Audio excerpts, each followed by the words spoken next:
Welcome to the English version of our radio program Para Ser Legal. Today, I'm going to cover 3 topics about your green card interview that everyone wants to know. 1. Do you need an attorney at your interview? The answer may surprise you. Calificas para ser legal, quieres saber, solo llama al abogado Andres Mejer. Do you need an attorney at your green card interview? The answer is no. I know, that's a surprise. An attorney is telling you don't actually need an attorney.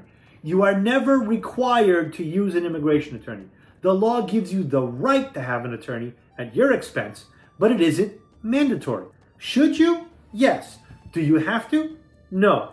So let's go and talk about what an attorney can do to help you. Most important thing is give you strategic advice. Look, if you're going to drive long distance, if you're in New Jersey and you're going to drive to Florida or California, you're going to need a map and you're going to need to plot a course. You first need to figure out how to get there.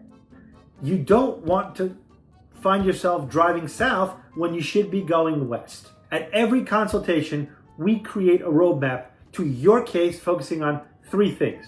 1, do you have a path to legal status? Because if you don't, stop there. 2, is there something in your past that can disqualify you, like multiple entries, criminal conduct, prior petitions that have been denied, allegations of fraud?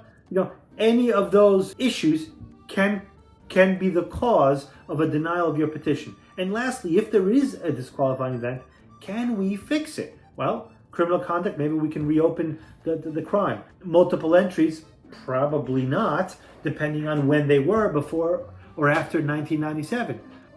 Owed child support, we could fix that. Owed back taxes, we could fix that. So depending on what it is, if we can't fix it, there's no point going forward and we're not going to charge you anything. You need a plan. So let me give you an example. I had a client that came to office begging for help.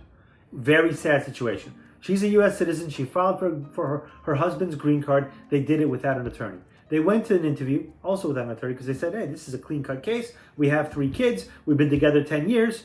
What's the problem? Well, the problem is he had a prior order of removal because he was caught coming into the border, fingerprinted, and deported back to his country. Then he came back again, was not caught, and has been here ever since. Well, she goes to the interview. They go to the interview at USCIS. ICE comes in and takes him. Because he was a Mexican citizen, in days, he was deported back to Mexico.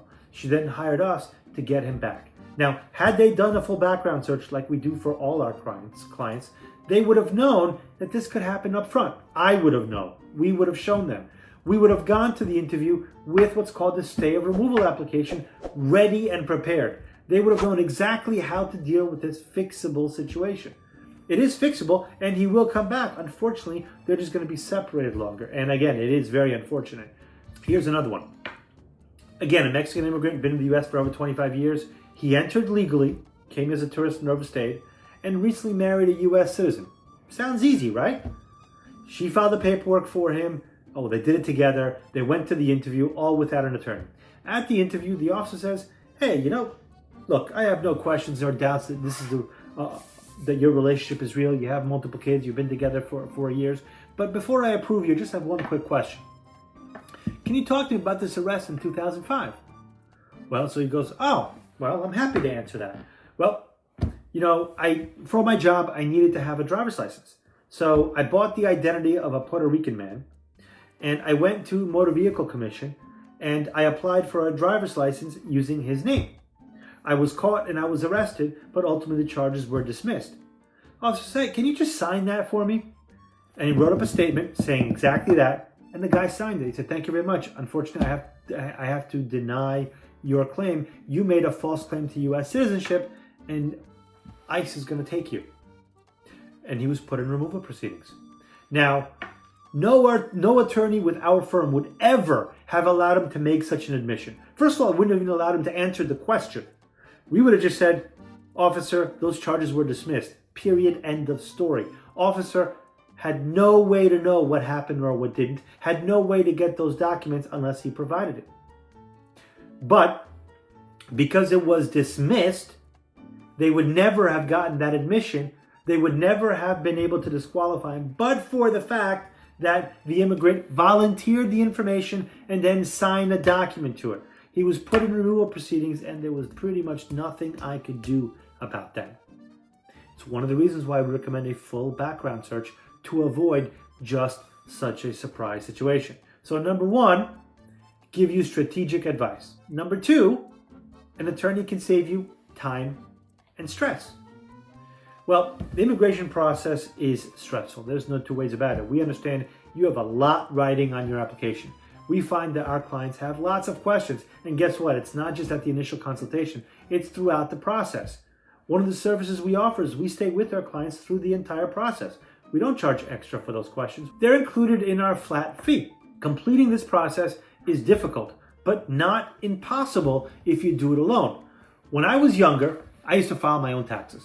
And it doesn't matter if I was going to get money or if I was going to pay money. I put it off at the last possible moment. I usually did it April 14th or April 15th because I knew it would take me hours to get it done. Now, when I opened up my law firm almost 10 years ago, I initially was doing my business taxes. And I learned, much to my chagrin, that business taxes are due at different times a year. It's not on April 15th, and sometimes it's quarterly. First year I did it myself, I missed the deadline, and it cost me hundreds of dollars that I didn't have because I didn't know. Now I use an accountant, not because I can't do it myself, I can, but I know that it isn't a good use of my time to spend hours making sure I do my one application correctly. An accountant does hundreds of tax applications each year. For them, it's easy. For me, it's hard work. It's the same with immigration applications. We do hundreds a year, so we're very comfortable with the process. We can help you avoid the dangers of filing an application to the wrong place, or sending the wrong fee, or not providing the correct supporting documents, and avoiding the known disqualifiers. So do you need an attorney? No, not if you're going to invest the time and energy to do it right. An immigration attorney does a lot more than just fill out paperwork. It's about creating a strategy when you hire us, implementing that strategy until you achieve legal status. Part of that is preparing you for the interview. What questions are they going to ask you? What documents you need to bring? Do you need to supplement your petition? Look, several years ago, you filed a green card application. You're going to have an interview in 2 or 3 months. Within 6 months, you're already a lawful permanent resident. Today, that process could take a year or longer. So you're in a situation where you file the application and your interview may not be 10, 11, 12 months later. By that point, there's a lot of additional documentation, bank accounts, maybe taxes that you've done, maybe you changed jobs, maybe you had a traffic violation or accused of a crime. A lot of stuff happens over the course of that year. So you need to supplement your documents. An attorney can help you do that. Just knowing what to expect and where to go is a huge relief for most of my clients. So we'll review with you the questions you're likely to be asked at the interview. We know the law. We know what an officer can and cannot ask you at the interview. And we do what we can to make sure that your rights are upheld during this process. Now, here's what an attorney can't do for you. Your attorney can't answer questions for you.